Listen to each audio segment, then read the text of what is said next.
ಆನೇಕಲ್ ಕೇಂದ್ರದ ಬಿಜೆಪಿ ಸರ್ಕಾರ ಸಂವಿಧಾನ ವಿರೋಧಿಯಾಗಿ ವಕ್ಫ್ ತಿದ್ದುಪಡಿ ಮಸೂದೆ 2024 ವಿರೋಧಿಸಿ ನಗರದಲ್ಲಿ ಪ್ರತಿಭಟನೆ ಮುಖಾಂತರ ಎಸ್ಡಿಪಿಐ ವತಿಯಿಂದ ತಹಸೀಲ್ದಾರ ಅವರಿಗೆ ಮನವಿಯನ್ನು ಸಲ್ಲಿಸಲಾಯಿತು.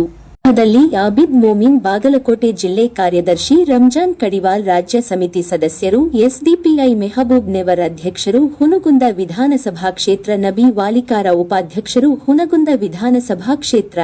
जो जेपीसी को कानून तरमीमी बिल दिया गया है, इससे कुछ दिन पहले और एक बात बहुत मीडिया में आम थी, वो अडानी ग्रुप को लेकर एक रिपोर्ट को अडानी एक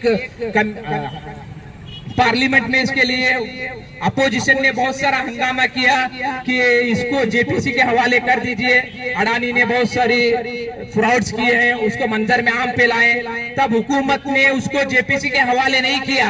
हालांकि अडानी ने भी बहुत सारी वक्फ की जमीन खाई है, मगर हुकूमत ने उसको जेपीसी के हवाले नहीं किया।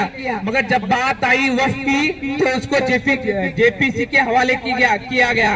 तो हम बीजेपी की हुकूमत से कहना चाहते हैं, जैसा कि आपने हमारी सजेशन को पूछा है, हम न सिर्फ सजेशन ईमेल के जरिए देंगे, जब तक social democratic party of India का एक कैडर जिंदा है, अगर हमें हमारी जान भी देनी पड़ी ना इस वक्त की खातिर, तो हम उसके लिए तैयार है।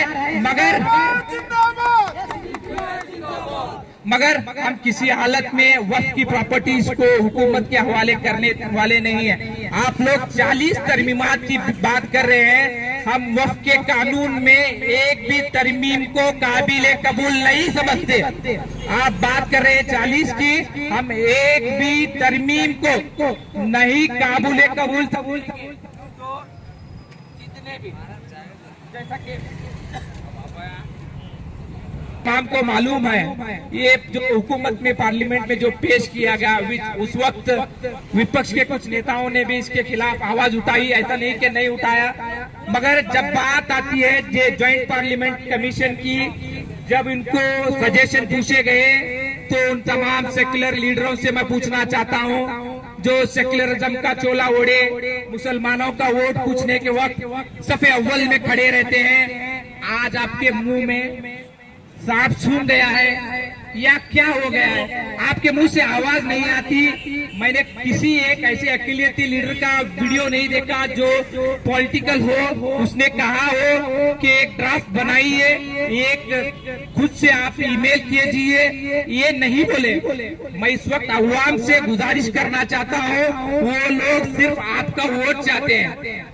पार्लियामेंट में तो बिल जेपीसी को दिया गया, मगर जो लोग हमारा मुकामी तौर पर वोट लिए थे उनका एक लफ्ज भी नहीं आ रहा।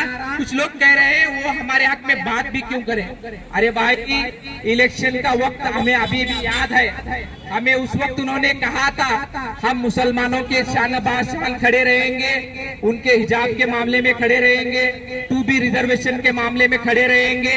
तो मैं बिलखुसूस इलकल के एमएलए से पूछना चाहता हूं, काशिफ नवर से, क्या आप सिर्फ मुसलमानों के वोट लेने के लिए हैं या मुसलमानों के साथ खड़े हो भी रहे हैं? अगर खड़े हो रहे हैं तो क्या आपने जेपीसी को अपना मेल भेजा है? क्या आपने अपने ड्राफ्ट में जो मुसलमानों की वक्फ के खिलाफ जो कानून बना रहे हैं इसके खिलाफ कोई प्रेस कॉन्फ्रेंस की है, या सिर्फ आप सियासी तौर पर मुसलमानों का वोट चाहते हैं? मैं काशिफ नवर से जवाब चाहता हूँ, क्या आप मुसलमानों के साथ वोट की पॉलिटिक्स करते हैं या मुसलमानों के जज्बात को समझते हैं? क्या उनके साथ आप शान बाशान खड़े रहना चाहते हैं या नहीं? क्या आप सिर्फ एक सियासी लीडर बनकर आए? आप उन बातों को याद कीजिए। काशिफ नवर साहब, जब आपने कहा था कि हम मुसलमानों के साथ में आप तमाम के नौजवानों के जो भी प्रॉब्लम्स है हम आपको सॉल्व करेंगे, आज हम आपसे मांग कर रहे हैं, नौजवान तमाम यहाँ इकल के जमा हुए हैं, आपने जेपीसी को अभी तक अपना सजेशन क्यों नहीं भेजा? क्या आप इस बात का जवाब देंगे? क्या मुसलमान सिर्फ वोट देने के लिए है? आप तमाम इस बात को समझिए, मुसलमानों बहुत हो गया ये वक्फ की प्रॉपर्टी मेरी खुद की प्रॉपर्टी नहीं है, ना ही social democratic party of India की प्रॉपर्टी है, ना ही किसी और की, बल्कि ये वक्फ की जो प्रॉपर्टी है मैं अल्लाह के लिए मुसलमानों ने दिया है। तो इसको बचाने के लिए जो भी मस्जिद के कमेटी के जिम्मेदार हैं, अंजुमन के जिम्मेदार हैं, सदर हैं, हाँ हमें मालूम है हमारे अंदर कुछ कोताहियां हैं, हम आपस में एक दूसरे के साथ बैठकर उसको खत्म कर लेंगे। अगर आज आप भी वक्फ के कानून के खिलाफ आवाज नहीं उठाएंगे तो दोनों का नुकसान होगा। तो इसीलिए मैं तमाम वक्फ की कमेटियों में चेयरमैनशिप के अहदे पे संभाले हुए लोगों से मुअद्दिबाना गुजारिश करता हूं कि अपना एक लाई अमल बनाइए, जेपीसी को भेजिए, न सिर्फ जेपीसी को 13 तारीख तक भेजिए, उसके आने वाले मराइल पर भी गौर करिए। अगर हमारा जेपीसी इन तमाम को मेल को रद्द करता है तो हमारा आगे का लाई अमल क्या होना चाहिए और हम किस तरह आगे बढ़ना चाहिए। अब वक्त बहुत हो गया, जो भी अपने आप को कायद समझ रहे हैं वो मुसलमानों के हकीकी प्रॉब्लम्स को लेकर सामने आना होगा, उस पर बात करनी होगी। सिर्फ इलेक्शन के वक्त अपनी जात के एतबार से अपने थोड़े बहुत कामों की वजह से मुसलमानों का वोट लेने का वक्त खत्म हो गया है। अगर ऐसा ही चलता रहा तो काशिफ नौर साहब अनकरीब में वार्ड के इलेक्शन आने वाले हैं, तो मुसलमान उस वार्ड के इलेक्शन में आपको बखूबी जवाब देंगे।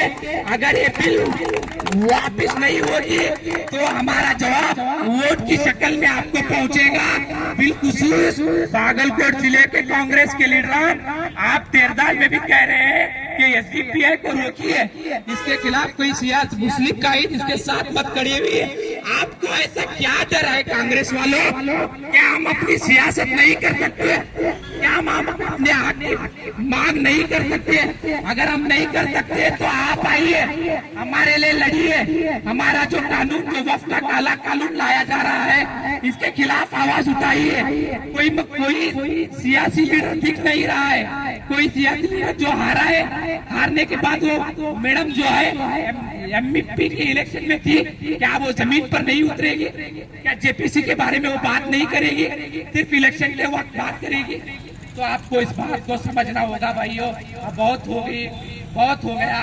अब हमको खुद अपनी लड़ाई लड़नी है, तो इसके लिए आप तैयार हो जाइए और लड़ते रहिए इंशाल्लाह। बस इतना कहकर मैं अपनी बात को खत्म करता हूँ। अस्सलाम वालेकुम व रहमतुल्लाहि व बरकातुहू।